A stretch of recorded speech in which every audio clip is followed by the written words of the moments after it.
बढ़ती हुई उम्र के साथ माता पिता अपनी संतानों को बोझ लगने लगते हैं, लेकिन कुछ लाल ऐसे भी होते हैं जो अपने माता पिता की सेवा में अपनी पूरी जिंदगी खपा देते हैं। दोस्तों, मेरा नाम है राम और आज एक ऐसे ही बाप बेटे की कहानी लेकर आया हूँ। एक 45 साल का बेटा अपने बूढ़े पिता के साथ शाम को घूमने निकला। बेटे ने सोचा, अब घर से बाहर आए ही हैं तो क्यों ना किसी अच्छे रेस्टोरेंट में पिताजी को खाना भी खिला दूं। दोनों बाप और बेटे एक अच्छे रेस्टोरेंट में जाते हैं। पिता इतना बूढ़ा हो चुका है कि बेटा उनका हाथ पकड़कर रेस्टोरेंट के अंदर ले जाता है। बाप ये देखकर बहुत खुश होता है कि बेटा उसके सबसे पसंदीदा रेस्टोरेंट में लेकर आया है।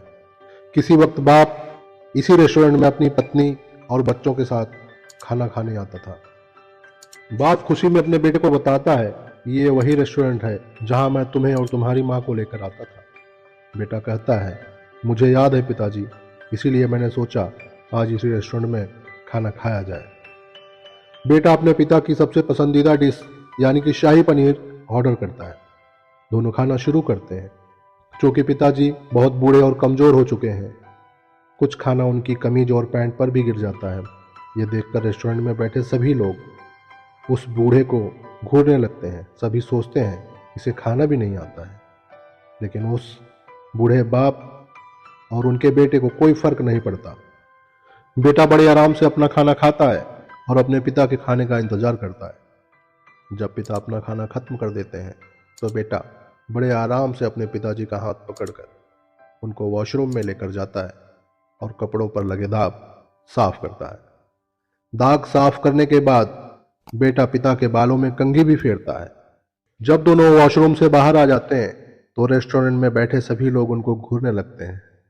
कहते हैं, कैसे उस लड़के के पिता ने अपने बेटे का रेस्टोरेंट में मजाक बना दिया।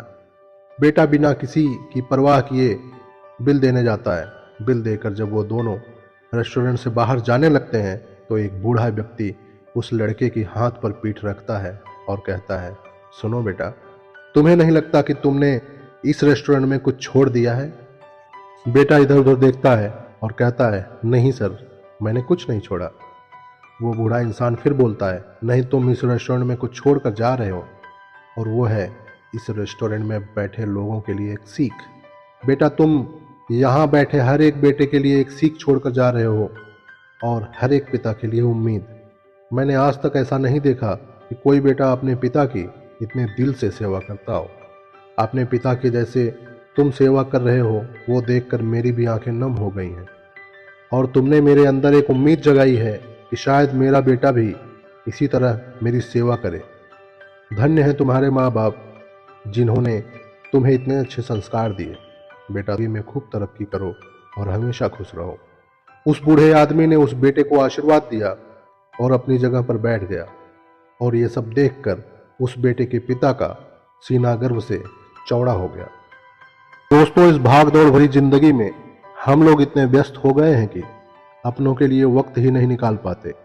लेकिन इस कहानी का मूल उद्देश्य यही है कि कभी कभी अपने माँ बाप या रिश्तेदारों के लिए वक्त जरूर निकालें।